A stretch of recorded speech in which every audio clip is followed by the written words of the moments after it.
Oh, well, hello there. I'm just drinking from my mug of healthy healthiness, and each time I take a sip, I gain 5 temporary hit points.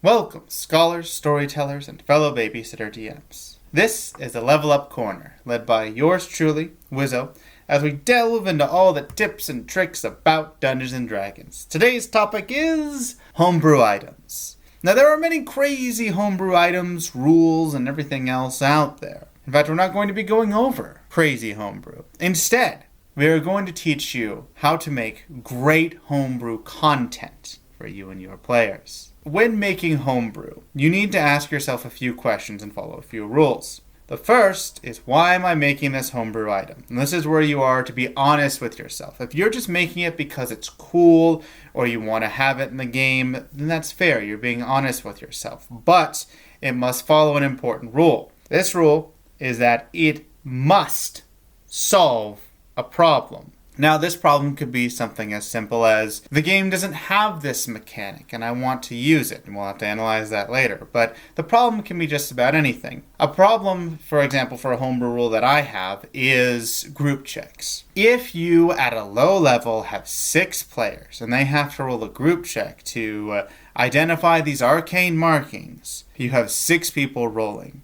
That means there is a high chance that someone's going to roll a 16 or higher. It always feels bad when the barbarian is somehow able to out-arcana the wizard who rolled a natural 1, but that barbarian rolled an 18. So therefore, the barbarian's just naturally more proficient with magic. What'd you know? And I think that's absolutely stupid. So, in order to solve this stupidity, I made a rule that only 2 rolls can be made for a group check. Either 2 people, or if someone has proficiency, they can give another advantage. This way, if you have a group where there's 2 people who are proficient with something, a person who is proficient with Arcana can give another person who's proficient with Arcana advantage. They can really put their minds together, and it shows that the group is thinking about solving a task. Or if they're just randomly rolling really quickly, well, that's indicative of how they're trying to solve it. They're not trying to put their heads together, they're just and going and rolling. It thematically solves the problem and also creates, I believe, an elegant solution. That is why I made this homebrew rule on group checks. All homebrew should follow this. Every single thing, especially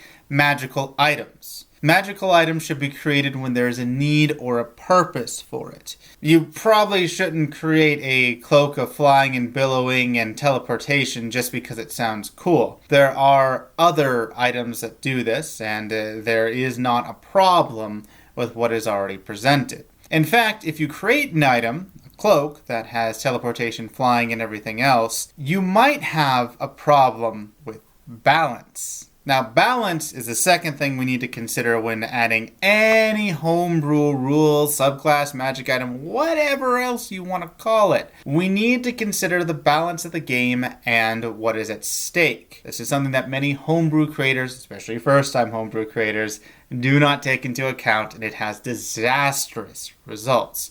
You want to make something cool, but you don't know how to make it properly done. Or properly balanced, at least. And we have a great solution to that. Balance rules, features, items, whatever else, off of already existing items. Now, this could be subclasses. You make a subclass and you have to balance it kind of off of what already exists. For example, let's say your abilities. If you are making a 10th level ability for a warlock, you might want to look at the other 10th level abilities for warlocks to consider if your ability is more powerful, less powerful, and gauge it off of the other subclasses out there. Figure out when these big power spikes come, what they are, the limits kind of what you can do, and just get a framework of how to make subclasses that way. If you are trying to figure out if a magic item is balanced, look at the rarity of other magic items. Look at what they can do. See if there's a limit to them, it's permanent. If there are any other magic items that already do what you want, for example, if you want a cloak of flying, well, there's already brooms of flying, winged boots, etc. There's many other things for you to look at. In fact, we have a third rule for homebrew, and that is, when in doubt, make it slightly weaker. If your item, spell, or whatever else is to provide options, then you want it to be there as an option for your players, not a must-have. Yes, you might feel that I spent my personal time and effort creating this spell, item, whatever else, and I want my players to use it. But as a DM, many things that we create are not used. In fact, it's better that your players don't just go to this one ability to use it all the time. That means that ability is boring, basic, and actually not as fun as you would think. For example, think of Fireball. Fireball is boring and basic, and it's usually taken, but it's just because it's boring, basic, and widely applicable. While if you look at a counterpart such as Haste or Fly, they're powerful. They provide options, but they're not always taken. Why not? Well, because they're used in certain situations. They're there to provide options. They're there to give you something that you wouldn't have been able to have had otherwise. That is why these spells exist. So you should make spells or items that address these needs. An item that I made, for example, is a health leech item. Now you might think, whoa, stealing health's a bit ridiculous, and it could be. That's why I made it so that it was a D4 per every plus. So instead of a +1 weapon, it would be a health leech of a D4. Instead of a +2, it would be a health leech of 2D4, etc. But it would only work on the first strike of each round. So if you were having 3 attacks, only one of them, the first one that hits, steals health. And if you're stealing a D4, that's not that much. You're also giving up that +1 to hit and damage for this health leech. And while it is minor, it can stack up and is good if you're constantly swinging on the front lines. But it won't affect every swing. So now you start to be creative. Maybe I should have it as an offhand weapon. And this is a good offhand weapon. And your mind starts to go and think. But it's not an always take. It's not hey, I will always take this item because it will keep me alive more than any other healing spell in the game. It's not better than a healing spell. It's just some extra help to keep you going. And again, this provides options. Instead of even making it a D6, it's a D4 to reduce the effect of that item. Now to clarify, just because some people may point this out, there are some things missing in the game. You could think of something really cool. It could be for your own homebrew race, monsters, mechanics, or even plot lines that are happening. If you create something because it's cool, that can be okay.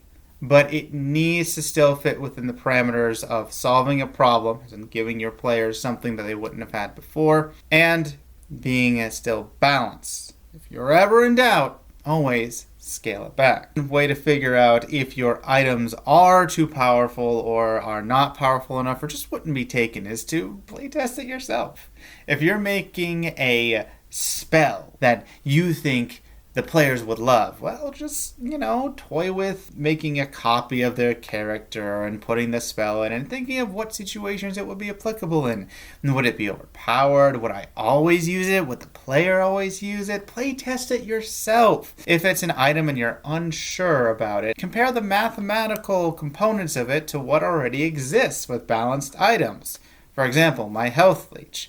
I thought that a D4 would be a lot, so I made it limited to only apply on the first strike. If you hit 5 rounds in a row, you gain 5d4, and for sacrificing that +1 to hit, 5% more to hit, and +1 damage, that's actually not a ton. It may keep me alive. It may save the healer a Cure Light Wounds or 2, but that's the benefit of this item. It keeps us going rather than maybe making me hit, and I might actually lose a strike because of that. So that's some stuff that I was able to playtest. And you can playtest it on your own, but more importantly, playtest it on your players. Don't just give it to them right away. Players have the ability to break things in D&D. They're very creative individuals. So instead, playtest it on them first.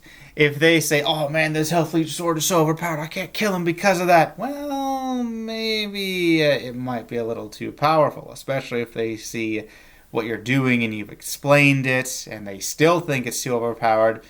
Maybe the item you have in question is a bit too much. Maybe the spell that you have cast is too busted, it's too powerful, and the players feel they can't do anything.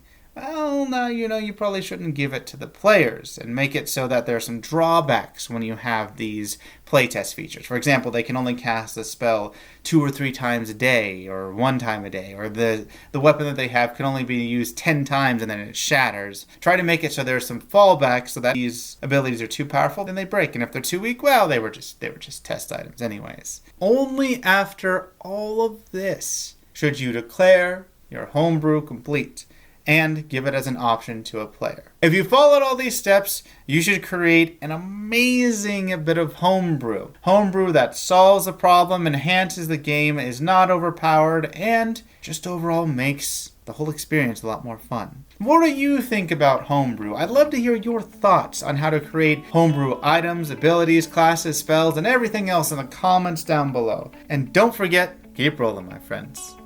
Keep rolling.